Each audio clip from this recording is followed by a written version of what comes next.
بات اس وقت درست اگر آپ یہ کہتے ہیں کہ یہ انکوائری ہم کر رہے ہیں، لیکن ہر وزیر آتا ہے اور بات کرتا ہے، اور یہ پہلا واقعہ نہیں تھا.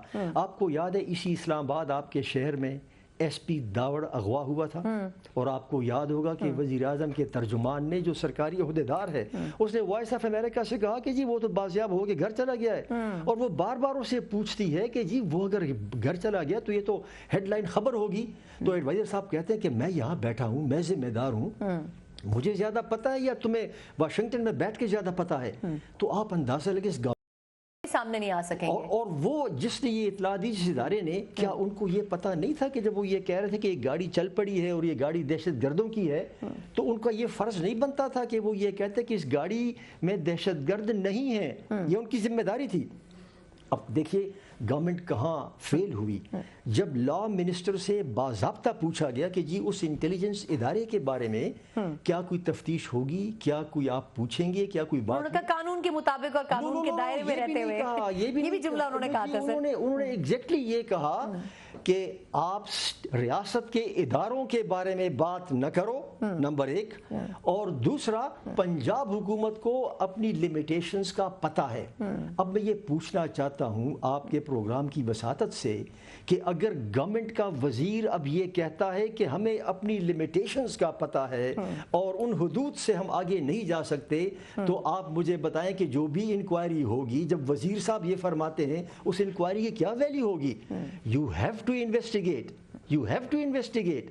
بالخصوص جب وزیر صاحب فرماتے ہیں کہ جی ہم تو پنجاب حکومت کو اپنی لیمیٹیشنز کا پتہ یہ نہیں چل سکتا، تو یہ کہنا کہ بس جی پی ایم صاحب نے کہہ دیا ہے کہ بچوں کی کفالت ہم کریں گے، کسی گناہگار کو نہیں چھوڑیں گے، اس سے ذمہ داری ختم ہو جاتی ہے ریاست کی. ختم نہیں ہوتی، ذمہ داری اب مزید بڑھ گئی ہے. اور یہ بہتر ہوگا ملک کے تمام اداروں کے لیے کہ وہ والنٹیئر کریں کہ ہاں ہم کسی ادارے پر انگوش زنی نہیں کر رہے، لیکن اداروں کے اندر افراد ہوتے ہیں اور ان افراد کو سپیئر کرنا اور ان کو قانون کے کٹہرے میں نہ لانا ظلم ہوگا. بالکل ٹھیک، یہ ظلم نہیں چل سکتا. بالکل ٹھیک. فرحت اللہ بابر صاحب ہمارے ساتھ پروگرام کے اس حصے تک موجود تھے. فرحت اللہ بابر صاحب کا اپنے ٹیک سنا، ایک مختصر وقفہ، اس کے بعد ڈسکشن کو یہیں سے شروع کریں گے کہ کتنا امپورٹنٹ ہے اس قسم کے ویگ سٹیٹمنٹس نہ دینا. اس میں مزید بات کرتے ہیں ایک بریک کے بعد.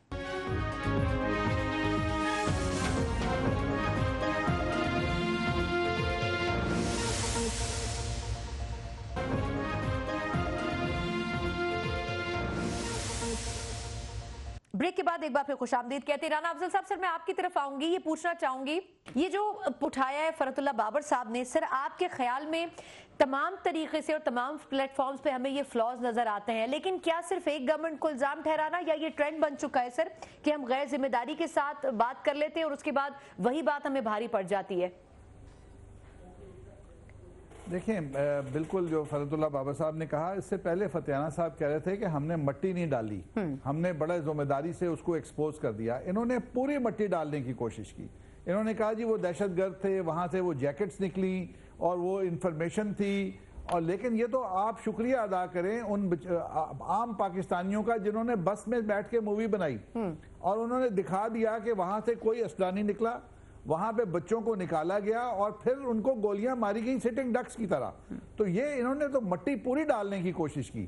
یہ تو عوام کے جو موویز تھی اور وہاں کے جو لوگ تھے جنہوں نے بیان دیے کہ ہمارے سامنے یہ سارا کچھ ہوا، یہ تو ایکسپوز ہو گئے. اور اس کا مطلب یہ ہے کہ اسی طرح سے یہ جھوٹ بولتے ہیں. اسی طرح سے عمران خان 5 سال بیان دیتے رہے کہ جی یہاں 10 ارب ڈالر کی پاکستان سے چوری ہوتی ہے. اسٹیٹ ڈپارٹمنٹ کی رپورٹ ہے، نہ ہمیں وہ اسٹیٹ ڈپارٹمنٹ کی رپورٹ مل رہی ہے، نہ اسٹیٹ ڈپارٹمنٹ اس کو اون کر رہا ہے. اور اگر وہ 10 ارب ڈالر چوری ہوتے تھے وہ آج ان کو مل جانے چاہیے تھے 6 مہینے کے اندر. تو یہ انہوں نے عوام کو بیوقوف بنا کے حکومت بنائی ہے. ایک جھوٹ نہیں 5000 جھوٹ بولے ہیں اور جھوٹ بولتے جا رہے ہیں. یہ جو بجٹ دے رہے ہیں ان کو یہ نہیں پتا کہ بلیک اکانومی کو کیسے روکنا ہے اور پاکستان کی معیشت کو کیسے آگے لے کے جانا ہے. یہ تو پاکستان کا جو رانا صاحب اس میں سر آپ کسی کو اگر اس پوائنٹ کو ٹھیک ہے رانا صاحب، یہ جو کنفیوژن کریٹ ہوا اس کا مقصد صرف یہ میرا پوچھنے کا تھا کہ کیا اس پہ بھی کسی وزراء کے کوئی کوشچن ہوگا، کوئی آنسریبل ہوگا سر کہ آپ نے بغیر سوچے سمجھے یہ باتیں کہہ دی کہ خود کچھ جیکٹس بھی مل رہے ہیں، ساتھ میں انہوں نے فائرنگ بھی پہلے کار سے کی. سر اس پہ کسی سے کوشچن ہوگا، کسی سے استعفیٰ مانگا جائے گا خان صاحب کی طرف سے؟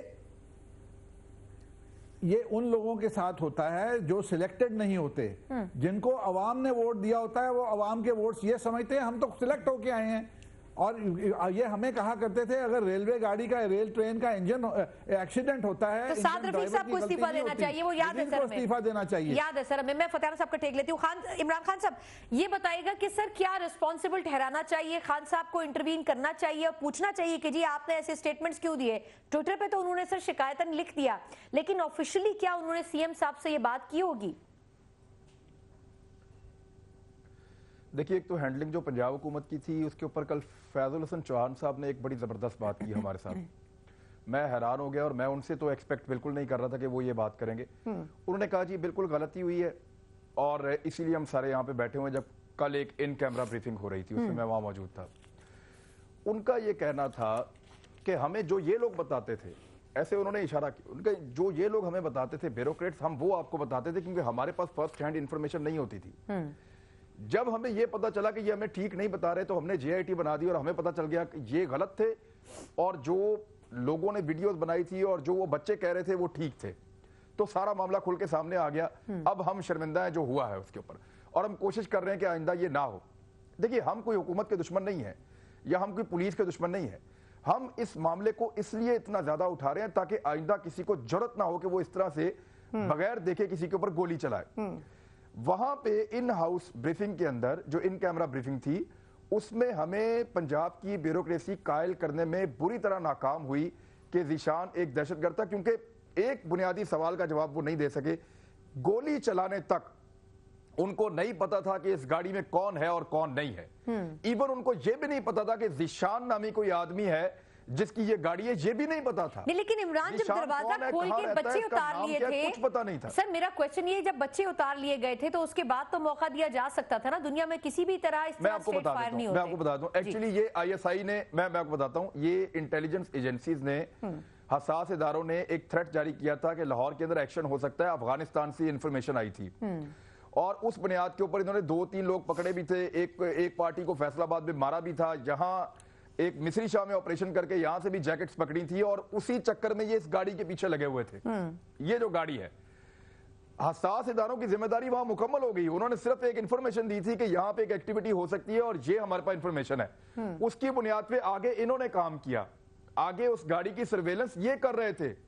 CTD کی رسپانسبلٹی تھی کہ ان کو پتا ہوتا کہ اس گاڑی میں کتنے آدمی، کتنی عورتیں، کتنے بچے، کتنی بندوقیں، کتنے میگزین، کتنی گولیاں، کیا کچھ ہے.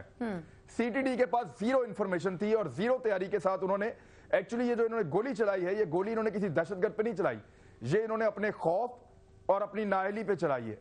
اپنا ایک انتہائی بھونڈا اور غلط آپریشن انہوں نے کیا ہے.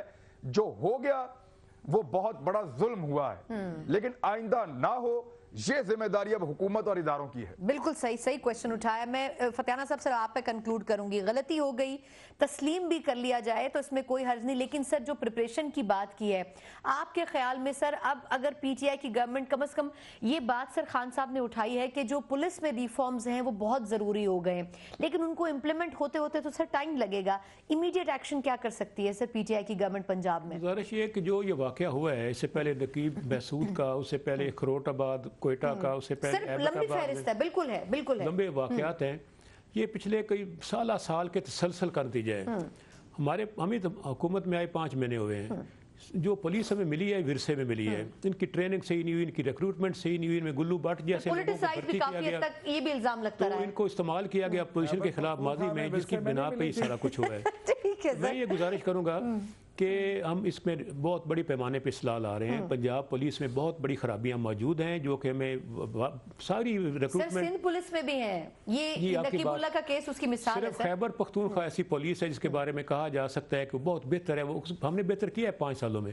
ہم ایسا ہی تجربہ اب پنجاب میں کر رہے ہیں. بہت جلدی انشاءاللہ آپ دیکھیں گے بہت بڑے اصلاحات ہوں گی. یہاں پہ چند روز پہلے سپریم کورٹ میں گیا ہوا تھا، وہاں بھی انہوں نے جوڈیشل ریفارمز کیے ہیں سابق چیف جسٹس صاحب نے. ہم ان سے بھی استفادہ کریں گے. ہمارے اپنے ذہن میں بھی کچھ آئیڈیاز ہیں. کچھ ہمارے یہاں پہ پرابلم یہ ہے کہ یہ نو آبادیاتی نظام کا پولیس نظام ہے جس کو کہتے ہیں. یہ اپنا جو UK سے ہمیں تحفہ ملا اس کا، آئرش نظام، آئرش کانسٹیبلری اس نظام کو کہتے ہیں، ہم اس نظام کو چینج کرنا چاہتے ہیں، اس کو ڈیموکریٹک کرنا چاہتے ہیں، اس پہ مضبوط کاؤنٹر چیک رکھنا چاہتے ہیں۔ 70 سال میں نہیں ہوا، کم از کم اب آنے والے سالوں میں توقع کی جا سکتی ہے۔ ایک میں یہاں وضاحت کرنا چاہوں گا کہ ایک واقعی یہ غلطی ہوئی ساہیوال میں، اور بہت بڑی غلطی ہوئی، ہم اس کو کنڈیم بھی کرتے ہیں، اس پر ایکشن بھی لے چکے ہیں، مقدمہ ہوا 302 کا، 780R کا مقدمہ ہوا، ملزم گرفتار ہوئے، سب کچھ ہوا، اور ہم آگے بھی پوری کوشش کریں گے۔ لیکن ماضی میں حساس ادارے اور اسی سی ٹی ڈی نے جو پرفارم کیا ہے اس کو بھی خراج تحسین پیش کرنا ہوگا کہ یہاں پہ بے انتہا دہشت گردی کو منیمائز کیا ہے، فاٹا میں، کراچی میں، بلوچستان میں، پنجاب میں، جو انہوں نے قیمتی جانیں اپنی قربان کی ہیں، اپنے خود پر حملے کروائے ہیں، وہ ایک مثبت پہلو بھی ان اداروں کا موجود ہے، ہمیں اس کو بھی نظر انداز نہیں کرنا چاہیے۔ سر مثبت پہلو ہے لیکن انسانی جانوں کا ضیاع کم از کم ایک زیادتی جو ساہیوال کا واقعہ ہے اس کو قطعی طور پر ہم سپورٹ نہیں کرتے، اس کی ہم مذمت بھی کرتے ہیں، برطرف نہیں کیا سر، بالکل برطرف بھی نہیں کیا سر، دے اوپر کسی کو رسپانسیبل نہیں ٹھہرایا۔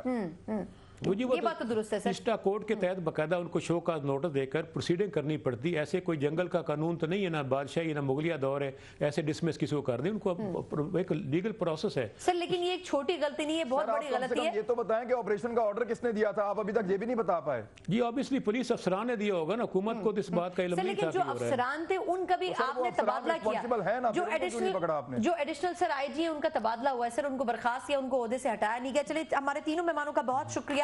یہ مثال ہو، وہ تنخواہ لے رہے تھے کام کر کے، اب وہ تنخواہ لیں گے کام نہ کر کے، کیا فرق پڑا؟ بیسکلی ان کا تبادلہ کیا گیا، ان کو برطرف ابھی بھی نہیں کیا گیا۔ پوائنٹ صحیح اٹھایا عمران نے، لیکن وقت ختم ہو چکا ہے۔ میں جانے سے پہلے صرف اتنا کہنا چاہوں گی، نقیب اللہ قتل کیس ساہیوال کا انسیڈنٹ ہو، جن لوگوں نے دنیا سے جانا تھا، اپنوں سے بچھڑنا تھا، وہ تو بچھڑ گئے، اب ان کو واپس نہیں لایا جا سکتا۔ بجائے اس کے کہ ہم سسٹم کو مورد الزام ٹھہرائیں، ہمیں کچھ ایسے بیسک سٹیپس لینے پڑیں گے جس کے بعد ایسے واقعات کا ہونا ختم ہو جائے۔